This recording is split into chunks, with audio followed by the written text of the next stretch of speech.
Hello everyone, मैं नीलम तिवारी आप सभी का मैग्नेट ब्रेन्स में बहुत बहुत स्वागत करती हूँ।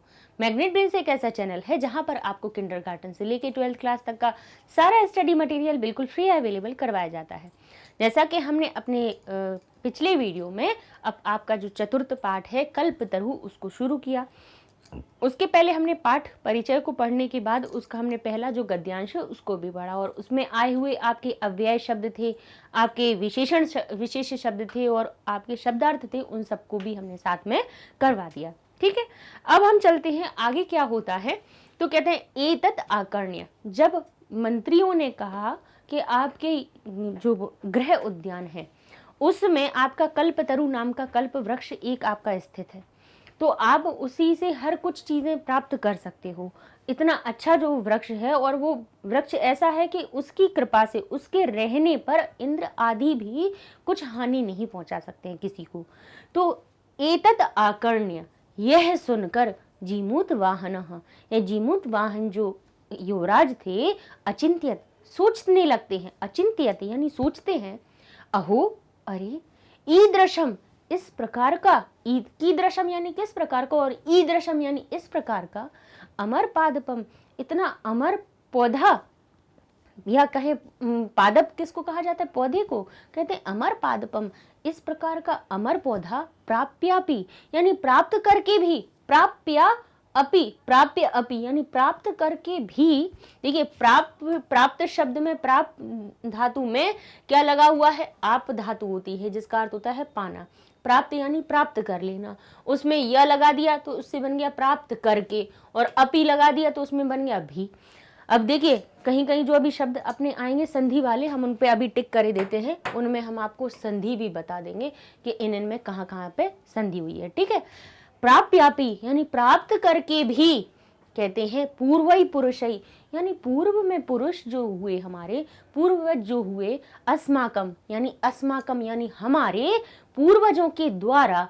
क्योंकि अब द्वारा क्यों कहा, क्योंकि यहाँ पे तृतीय विभक्ति लगी हुई है, तृतीय विभक्ति कर्ण कारक लगा हुआ है, तो के द्वारा यानी अस्माकम, हमारे पूर्व पुरुषों के द्वारा यानी पूर्वजों के द्वारा, तादृशम फलम किमपि न प्राप्तम, उस प्रकार का, जिस प्रकार का ये ईदृशम अमर पादप, इस प्रकार का जो अमर पौधा है, उसके अनुसार तादृशम यानी उस प्रकार का फलम, उस प्रकार के फल को, किमपि न प्राप्तम, कोई किसी तरह का फल ही प्राप्त नहीं किया, किंतु केवलम, और बल्कि केवल कैश्चिदेव, कैश्चिदेव। अब यहाँ पर भी हमारी क्या हुई है, यहाँ पर भी संधि हुई है, इसको भी अभी हम बताते हैं कि कुछ के द्वारा, कैसे, कुछ कैसे लोग, बोले कृपणे, कुछ, लेकिन कुछ कंजूसों के द्वारा, कश्चिदपि, कि केवल, यहाँ पे भी संधि है हमारी, कुछ लोगों के, कैसे, कृपणों के द्वारा, कुछ कंजूसों के द्वारा, केवल अर्थः अर्थितः यानी अर्थ का ही अर्जिता होगा, अर्थिता नहीं होगा यहाँ पे। ठीक है, कि केवल धन को ही कमाया गया, धन का ही अर्जन किया गया, और अर्थिता भी हो सकता है कि भाई धन की को प्राप्त किया गया, लेकिन वैसे अर्जिता यहाँ पे सही होगा, देख लीजिएगा कि केवल, किंतु केवल कश्चित देव, कश्चित केवल कुछ, किनको द्वारा, कुछ कंजूसों के द्वारा ही, कितना, कहते हैं कुछ ही अर्थ अर्जती, कुछ धन ही कमाया गया। तद अहम में भी यहाँ पे संधि हुई है, अभी बताते जाते हैं, यहाँ हम आपको संधि भी साथ में बता देंगे। ठीक है, कहते हैं तद अहम यानी तब में, अस्मात, तब में। अब कुछ लोगों के द्वारा तो कह रहे हैं कैसे ऐसा हो सकता है, कहता है पूर्वई पुरुषई यानी पूर्व, हमारे, अस्माकम पूर्वई पुरुषे, हमारे जो पूर्व पुरुष हैं, पूर्वज हैं, तादृशम फलम नामपि न प्राप्तम, ये कैसे इससे उस प्रकार का फल प्राप्त नहीं किया, जबकि ये तो अमर पौधा है, इससे हर एक इच्छा पूरी की जा सकती है। केवलम कश्चिदेव, और केवल कुछ ही कंजूसों के द्वारा, कृपणई यानी कंजूस, कृपण किसको कहा जाता है, कंजूस, कंजूसों के द्वारा। अब द्वारा क्यों बोला, क्योंकि तृतीय विभक्ति लगा दी है, कृपणई है यानी कंजूसों के द्वारा, कश्चिदपि यानी कुछ भी कितना, बोले कुछ अर्थ भी, बस अर्थितः यानी कुछ अर्थ जो धन है उसी को प्राप्त किया गया है। तद अहम, तो मैं, अब तद अहम कहता है फिर मैं अब क्या करूंगा, अस्मात, इससे किससे, कल्पतरोह, इस अस्मात कल्पतरोह, इस कल्पतरु से। अब अस्मात् शब्द किसका, कल्पतरु का विशेषण बन रहा था, इसीलिए तरोह शब्द में भी पंचमी विभक्ति लगी है और अस्मात् शब्द में भी, क्योंकि अब उस कल्पतरु से फल प्राप्त करना था, यानी अलग होने का भाव आ रहा था, कुछ प्राप्त करने का भाव आ रहा था, इसलिए यहाँ पे अस्मात् शब्द कल्पतरु का क्या विशेषण कि इस कल्पतरु से अभीष्टम साध्यामि इति, अब मैं कुछ अभीष्ट साधूंगा, साध्यामि यानी प्राप्त करूंगा, ठीक है, अपनी अभीष्ट को यानी अपने मन की इच्छा को, सबसे प्रिय इच्छा को साध्यामि प्राप्त करूंगा इति। यह उसने सोचा मन में कि ऐसा कैसे हो सकता है कि भाई इतना अच्छा वृक्ष है ना, इतना अच्छा वृक्ष होते हुए, अमर पौधा हमारे घर में होते हुए भी हमारे पूर्वजों ने इससे कुछ भी इच्छा की पूर्ति नहीं की, और कुछ कंजूसों ने किया भी तो क्या किया, केवल कुछ धन को इकट्ठा किया और उसके अलावा कुछ नहीं किया। तो अब वो कहता हो कि अब मैं तदहम यानी तत् अहम, अब मैं, फिर मैं क्या करता हूं, बोले मैं इस अस्मात्, इस कल्पतरोह, अस्मात् कल्पतरोह, इस कल्पतरु से अभीष्टम साध्यामि इति, इस कल्पतरु से अभीष्ट की इच्छा करूंगा, पूरी करूंगा, साधित करूंगा यानी पूरी करूंगा मैं ऐसी। चलिए पहले इसके पहले पहुंचने के पहले हम आपको थोड़ी सी इसमें संधि और बता दें, फिर आगे बढ़े, या पहले कथा पढ़ लेते हैं फिर उसके बाद हम संधि बताएंगे।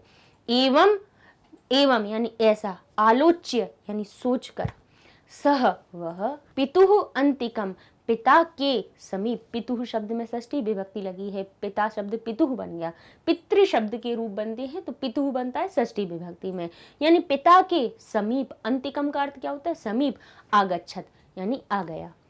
एवं आलोच्य ऐसा सोचकर, एवं का अर्थ क्या हुआ, ऐसा, आलोच्य का क्या अर्थ हुआ, सोचकर, सह वह पिता के समीप आगच्छत आ गया, आगत्य च और, अब क्या करता है, और सुखम आसीनम, सुख से आसीन यानी सुख पूर्वक जो बैठे हुए हैं, क्या कहता है, आगत्य वहां आकर, आकर वहां, और सुख से आसीन पितरम पिता को एकांते, एकांत में निवेदन किया, क्या किया, और वहां आकर, आगत्य यानी और आकर, सुख मासीनम, यहाँ पर भी संधि हुई है, सुख से आसीन यानी सुख पूर्वक बैठे हुए, पितरम यानी पिता को, एकांत में न्यवेद्यत यानी निवेदन करते हैं, क्या करते हैं, तात यानी पिता, त्वम तु जानासी, तुम शब्द कहा है लेकिन त्वम तु जानासी,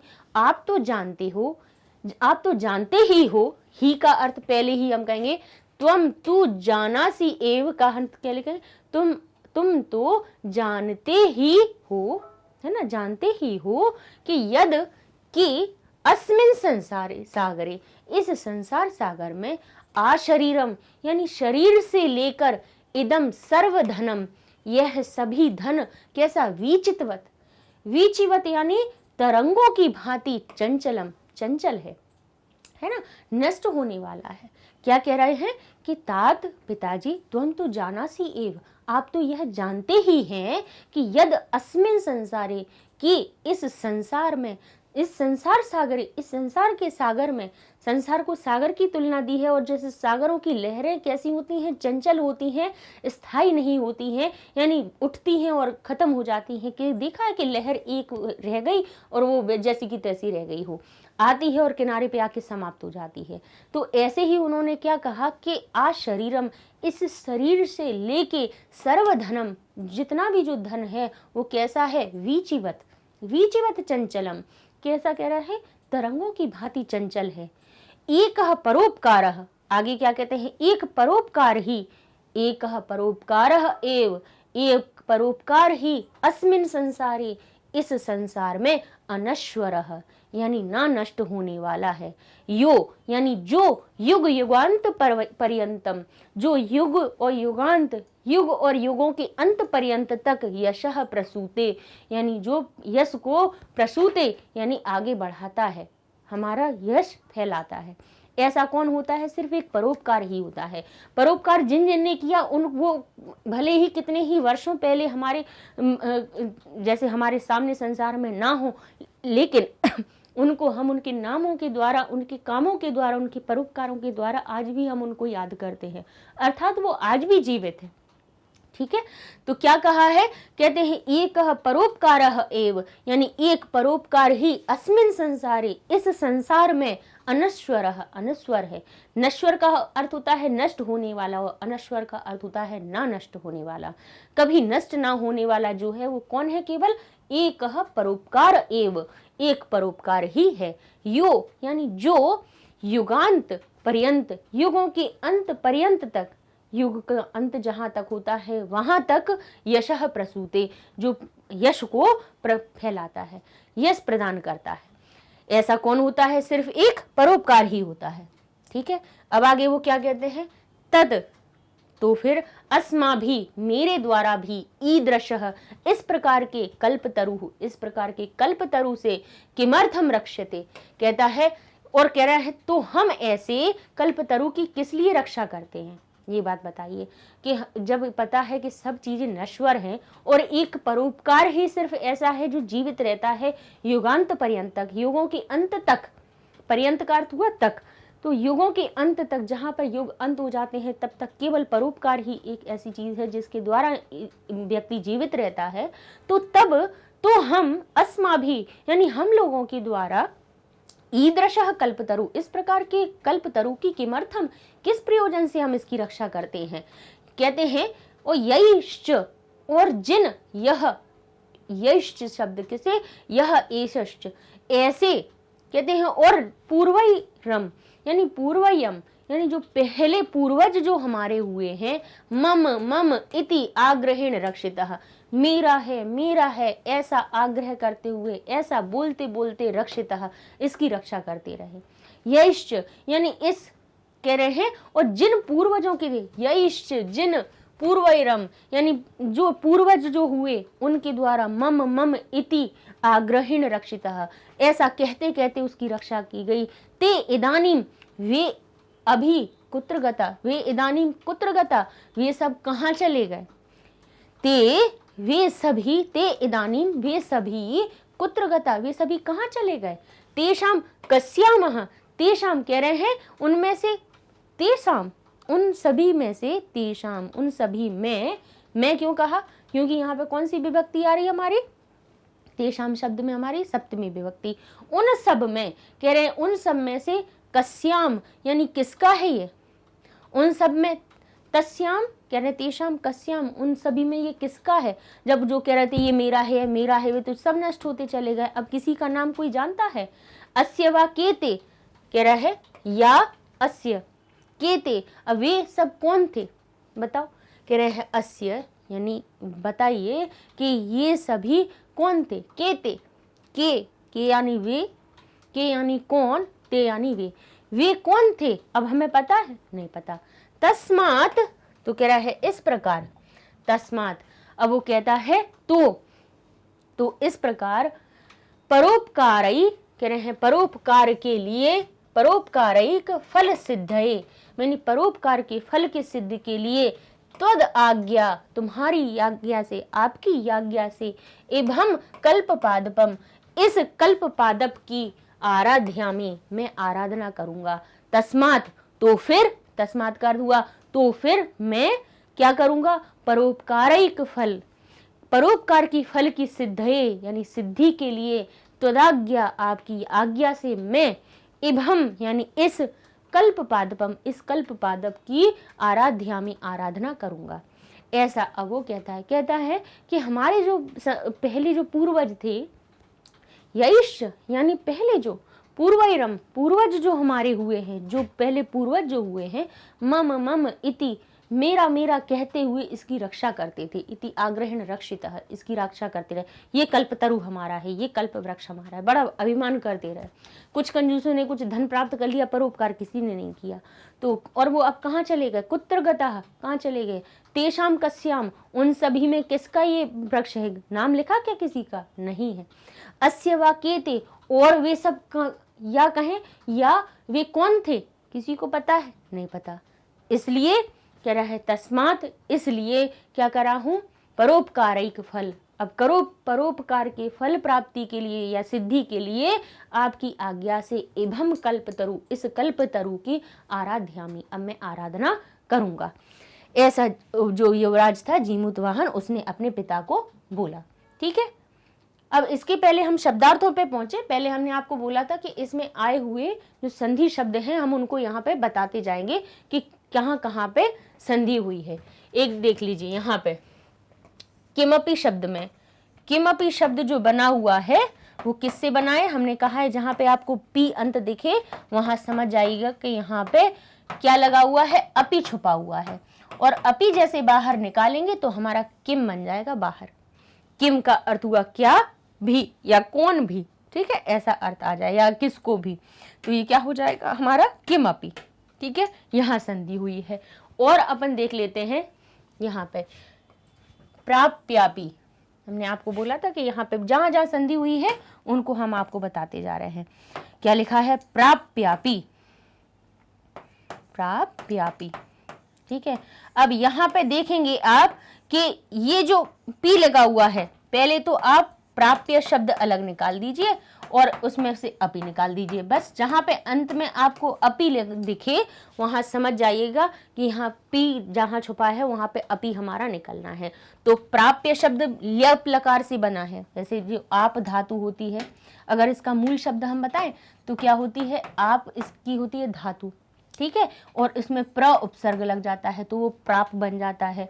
और उसमें भी जब ल्यप प्रत्यय लगा देते हैं तो इससे प्राप्त शब्द से तो बन जाता है यानी प्राप्त करना, और ल्यप प्रत्यय लगाने से उसका अर्थ हो जाता है हमारा प्राप्त कर या करके।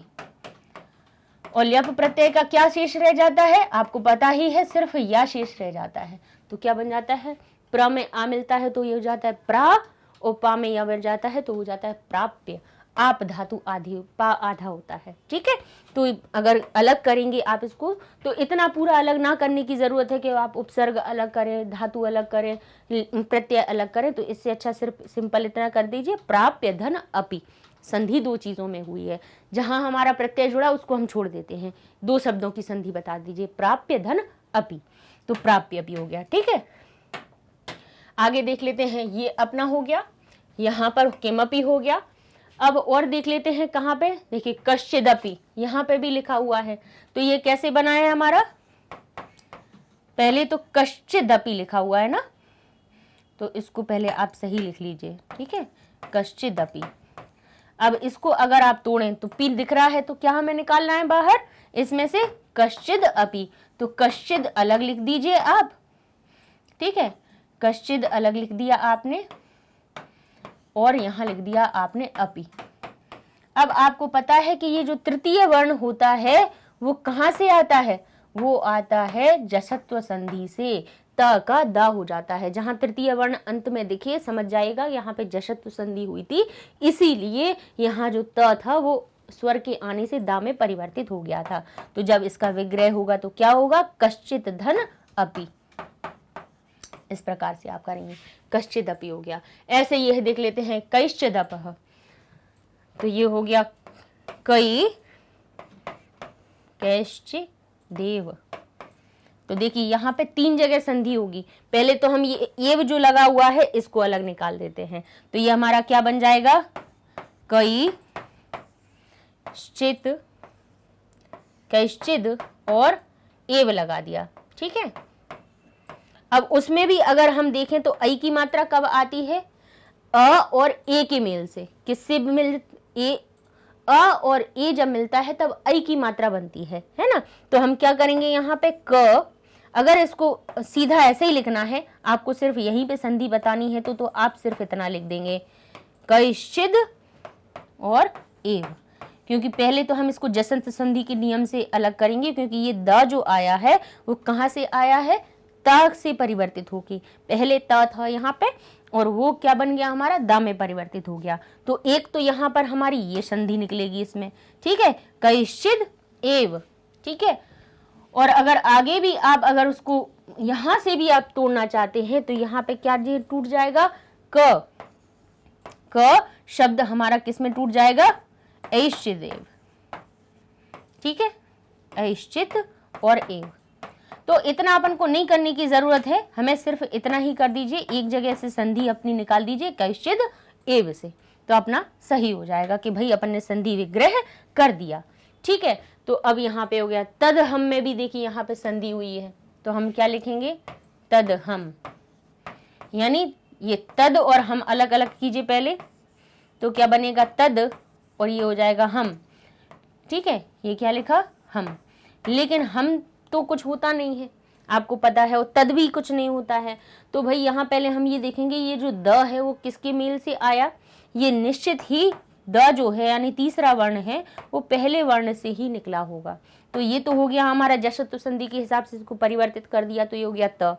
और अब हम देखेंगे जब द में से हम द को जब आधा करेंगे तो क्या निकलेगा यहाँ से अ, तो ये हो जाएगा अहम, क्योंकि दा में देखिए कौन सा स्वर जुड़ा हुआ है, इसमें हमारा अ जुड़ा हुआ है, तो वो आ को हम अलग करके हम में जोड़ देंगे, तो ये बन जाएगा हमारा अहम।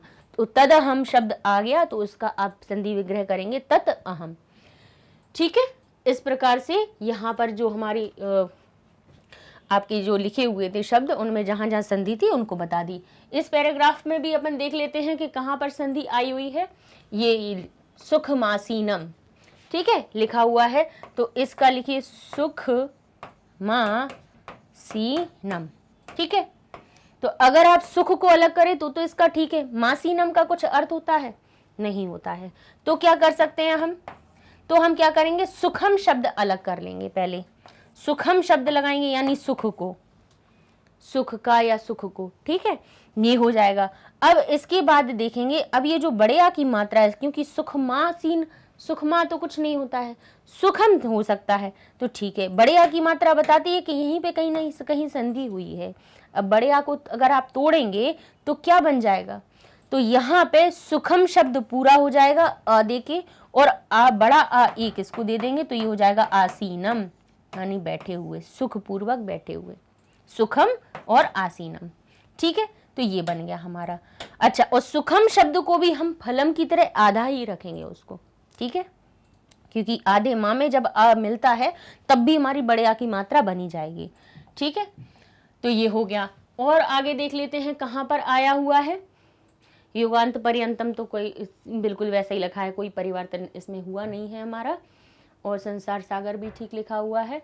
हाँ, यदस्मिन, यदस्मिन में लिखी हुई है, ये लिखा है यदस्मिन। ठीक है, तो यहाँ पर कौन सी संधि हुई है, इसका विग्रह करेंगे तो क्या करेंगे, पहले आप यद और स्मिन को अलग कर लीजिए, ये लिख दीजिए यद और इसमें लिख दीजिए स्मिन। अब आप देखेंगे स्मिन का कुछ अर्थ नहीं होता है, यद का भी अकेले नहीं है, यदा का तो अर्थ होता है, यद का नहीं होता है। तो अब आप कहेंगे पहले तो इसको कीजिए, यद को कर दीजिए यत, और यत पूरा नहीं होता है, यत होता है आधा। जब आधा होना है तो उसमें से छुपा हुआ आ बाहर जाएगा कि नहीं जाएगा, आ बाहर निकलेगा तो अस्मिन में पहुंच जाएगा। तो हमारा क्या हो जाएगा विग्रह, यद अस्मिन शब्द का विग्रह होगा यत जमा अस्मिन। ठीक है, इस प्रकार से ये यदस्मिन का हो जाएगा आपका संधि विग्रह। क्योंकि सबसे ज्यादा जहां परेशानी आती है वो बच्चों को आती है सिर्फ संधि में ही। ठीक है, और देख लेते हैं यहाँ पे क्या है, ये देखिए कस्यायम। ठीक है, कस्यायम शब्द में भी हमारी संधि हुई है। क्या संधि हुई है, कस्य शब्द को अलग निकाल दीजिए तो कस्य हो जाएगा और ये निकल आएगा अयम, यानी कैसे, इस, अयम का अर्थ हुआ इस, और कस्य यानी कैसे। तो कस्य शब्द हमारा, ठीक है, कस्य अगर अलग होगा तो उसमें छुपा हुआ आ हम बाहर निकाल देंगे, तो ये क्या बन जाएगा अयम। भाई दीर्घ संधि को हमने तोड़ना भी आपको अभी अपने कम से कम चैप्टर 3 में अपन तब से पढ़ते हुए चले आ रहे हैं, बताया ही है कि जैसे मान लीजिए कैसे आपको विग्रह करेंगे, आप हमेशा ये देखेंगे कि यहाँ से तोड़िए आप। अगर कस्या को अलग कर दें और यम को अलग कर दें तो कस्या शब्द का अर्थ बन जाएगा, लेकिन यम अकेले का कुछ अर्थ नहीं निकलेगा। तो फिर क्या करें, जहां बड़े आ की मात्रा है वहीं से तोड़िए। तो यहाँ लिख दीजिए ये कस्य, आधा करके बड़े आ की मात्रा को इधर लिख दीजिए और यहाँ लिख दीजिए यम। अब ये जो बड़े आ की मात्रा है वो कहाँ से निकली होगी, दो आ के मिलने से बड़ा आ बना हुआ होगा। तो क्या कर सकते हैं हम कि दोनों को छोटा छोटा आ देने की पहले दोनों को छोटा छोटा आ दे देते हैं। अगर सही नहीं बैठते हैं तो बड़ा बड़ा आ दे के देख लो, छोटा बड़ा देख लो, अपने हिसाब से 4 बार आ को परिवर्तित करके देख लीजिए कि कौन सा आ कहाँ पे सही बैठ रहा है। तो यहाँ पे पहले अ देते हैं तो कस्य में लगा दिया, तो ये कस्य बिल्कुल सही शब्द बन गया एक छोटे आ से। और दूसरा इसको दे देते हैं आ, तो इस आ से भी यहाँ लग गया तो ये अयम बन गया, अर्थात इसको टूट के क्या बना हमारा शब्द, कस्य जमा अयम। ठीक है, इस प्रकार से ये हम संधि विग्रह कर लेंगे। ठीक है, क्योंकि ये पूछी जाएंगी आपसे, दे देंगे कस्याम इतस्य पदे संधि विग्रह संधि विच्छेदम कुरु। बताइए इस पद में संधि विच्छेद कीजिए आप, तो कैसे करेंगे, कस्याम अपन को पता होना चाहिए, अपन बार बार पढ़ते जाएंगे ना तो याद हो जाएंगे। ऐसे ही यहाँ पे भी त्वदाज्ञा में भी यहाँ पे संधि हुई है, कहाँ हुई है ये, त्वदाज्ञया। ठीक है, तो यहाँ पे कहाँ संधि हुई है देख लेते हैं। अरे भाई इरेज ही नहीं हो रहा है, क्या बात है, त्वदाज्ञा। ठीक है, अब हो रहा है इरेज, अरे इरेजर कौन नहीं करेगी आज, अब आएगी। ठीक है, त्वदाज्ञा। अब यहाँ से करें हम ज्ञा, त्वदा शब्द और ज्ञाश को अलग करें तो कुछ अर्थ बनना है, नहीं बन रहा। तो भाई कहाँ हुई होगी हमारी संधि, बड़े आ की मात्रा के पास में। हमेशा बीच में मात्रा देखिए, कोई बड़े आ की, बड़ी ई की, बड़े ऊ की, ए के, ओ की कोई मात्रा देखिए तो यहाँ से देखिए। तो क्या करेंगे हम, त्वद शब्द लिख लीजिए, दा को कर दीजिए आधा, बड़े आ को अलग निकाल दीजिए। ठीक है, ज्ञा अलग निकाल दीजिए, हो गया। और एक और पहचान हमने आपको बताई थी कि तृतीय वर्ण जहां बीच में दिख जाए, तृतीय वर्ण का मतलब क्या, आपकी जो 5 लाइनें होती है व्यंजन की, क चट तप, क वर्ग, च वर्ग, ट वर्ग, त वर्ग, पा वर्ग, क चट तप, यानी ये वर्ग होते हैं। इनके तीसरे वर्ण का मतलब क्या होता है, का तीसरा वर्ण ग, च का तीसरा वर्ण ज, ट का तीसरा वर्ण ड, त का तीसरा वर्ण द, पा का तीसरा वर्ण ब। ये तीसरे वर्ण जब बीच में आपको दिख जाए समझ जाएगा कि यहाँ पे जसत्व संधि हुई है, अर्थात ये जो त है, ये जो द है वो निश्चित ही अपने प्रथम वर्ण से परिवर्तित होके हमारे सामने आया है, तो ये त्वद हो जाएगा, त्वत।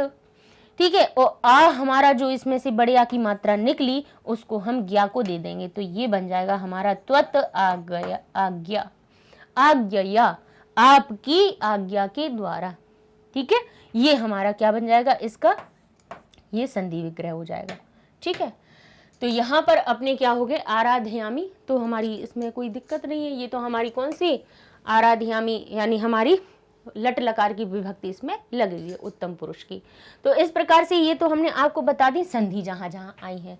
अच्छा, अब यहीं पे हम आपको वो भी बताते जाएंगे किन किन शब्दों में कुछ कुछ प्रत्यय आए हुए हैं, उनको भी बताते जाएंगे शब्दार्थ के साथ में। अब क्या लिखा हुआ है इसमें, आकर्ण्य, क्या लिखा हुआ है, आकर्ण्य। तो आकर्ण्य जो शब्द है उसका अर्थ क्या होता है, सुनकर, और पीछे या लगा हुआ है तो समझ जाइएगा कि कर्ण धातु में हमारा ल्यप प्रत्यय लगा हुआ है। आ इसमें क्या है, उपसर्ग है, आ उपसर्ग है, कर्ण धातु है और ल्यप इसमें प्रत्यय है, और ल्यप का यह शेष रह जाता है। लिखते जाइएगा कि आकर्ण में कौन, आकर्ण्य जो शब्द है उसमें कौन सा प्रत्यय है हमारा, ल्यप प्रत्यय। ठीक है, जिसका अर्थ होता है सुनकर। अंतिकम का अर्थ हुआ समीप, आसीनम का अर्थ हुआ बैठे हुए, है ना। संसार सागरी का अर्थ क्या हुआ, संसार सागर में।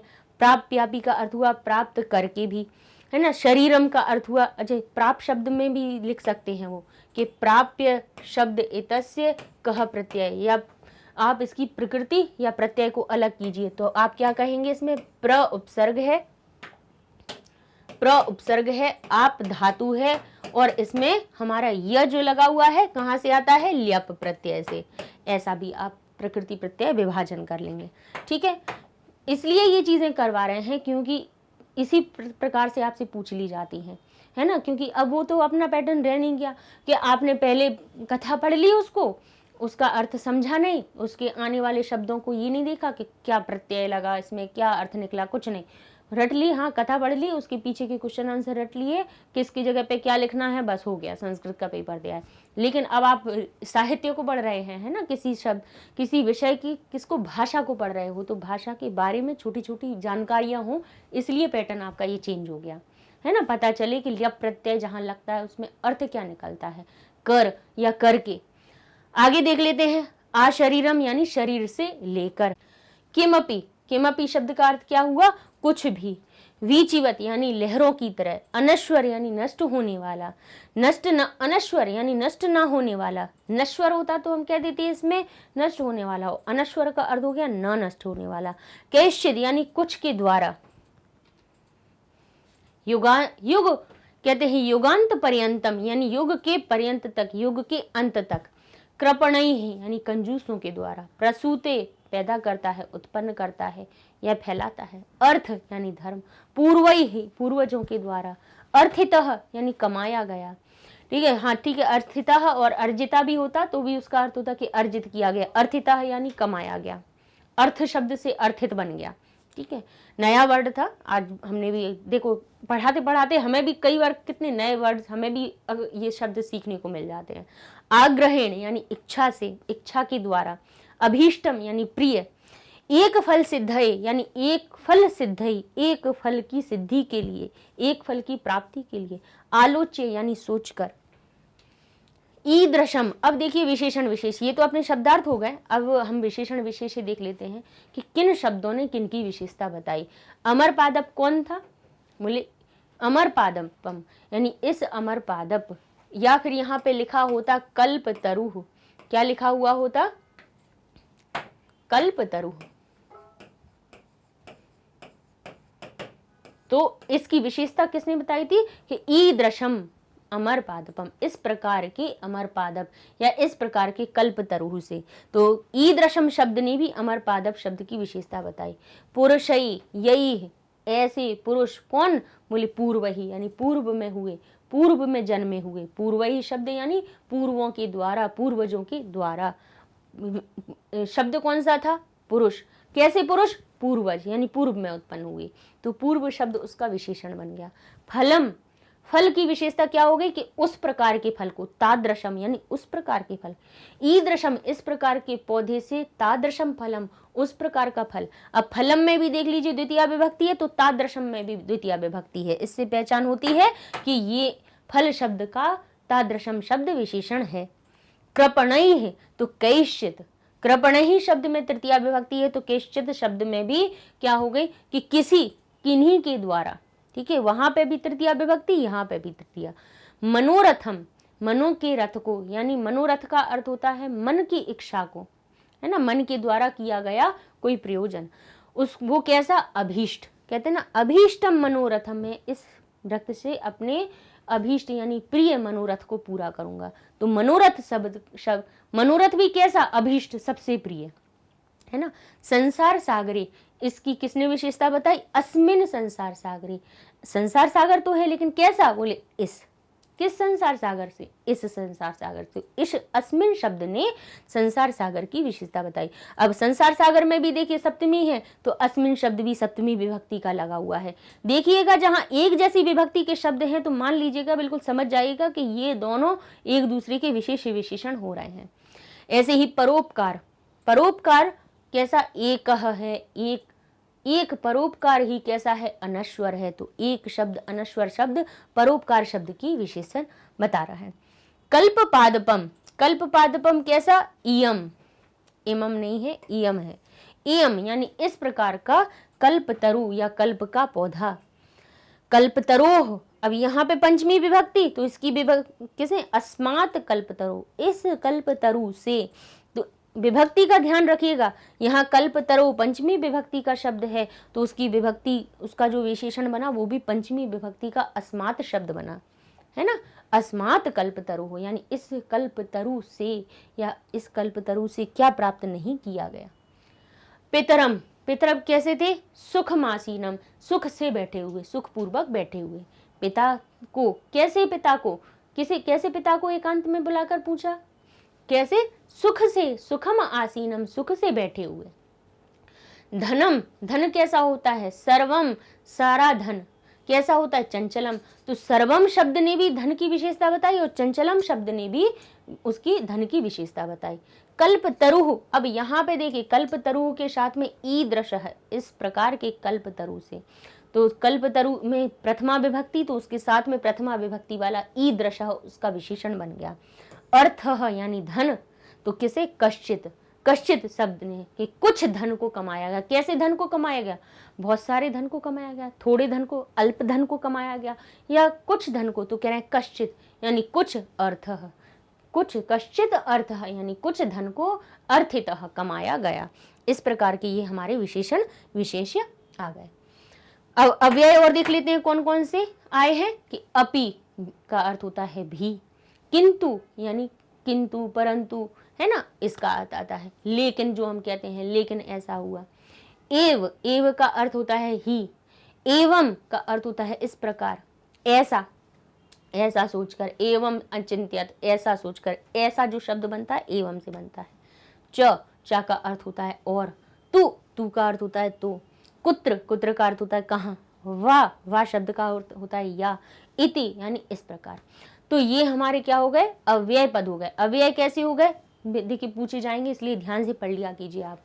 ये जो अव्यय होते हैं बीच में लगे हुए होते हैं, हमें पता नहीं चलता है। जैसे त्वमपि लिखा हुआ है, तो त्वमपि में अपि शब्द छुपा हुआ है, पूछ लेंगे त्वमपि एव धनम अर्जितः, तुम भी धन को अर्जित करो, ऐसा लिखा हुआ है। तो कहेंगे बताओ इसमें अव्यय कहाँ है, किस शब्द में अव्यय है?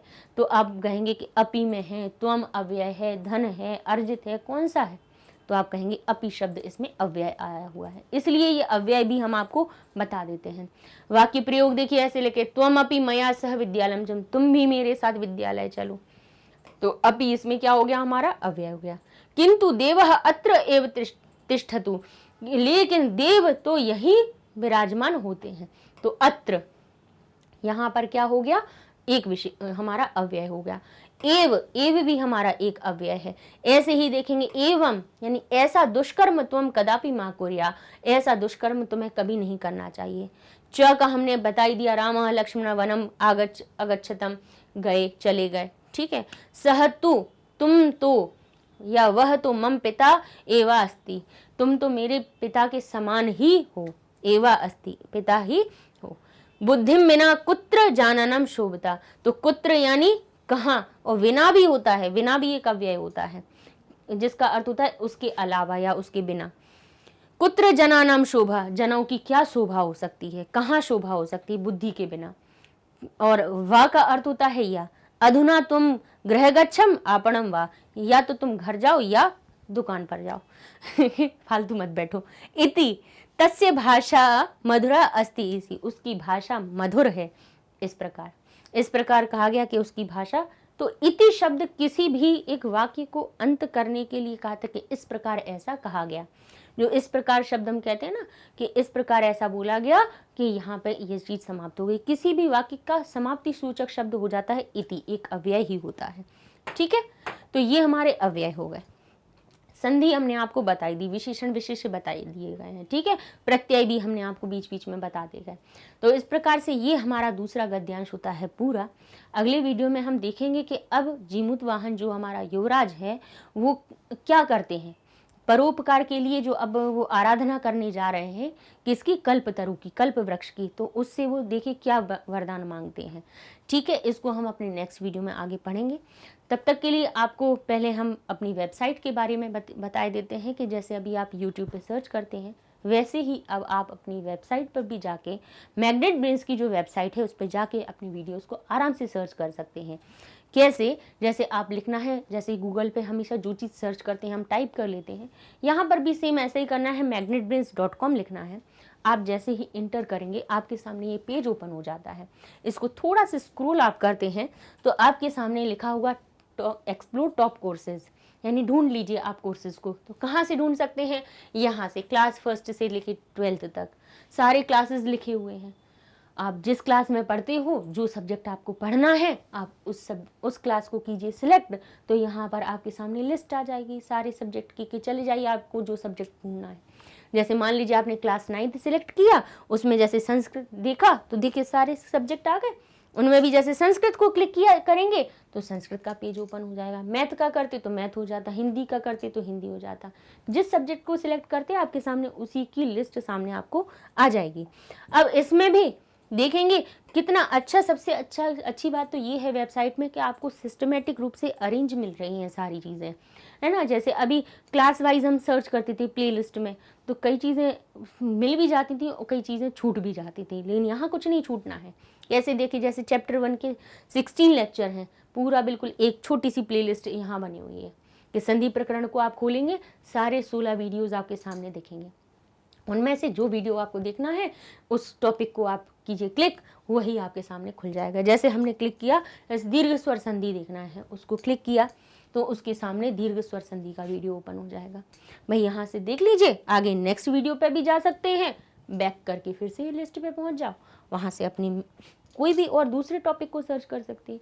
यहीं से किसी दूसरे क्लास पे जाना है इसी पेज से तो कोर्सेज पे चले जाइए, इसको क्लिक करेंगे तो आप क्लासेस पे, यहाँ आपको सब्जेक्ट दिख जाएंगे, क्लास सिलेक्ट करेंगे, सब्जेक्ट सिलेक्ट करेंगे और आपके सामने वही पेज हमारा उसी सब्जेक्ट का ओपन हो जाएगा जिस क्लास का आप देखना चाहते हैं।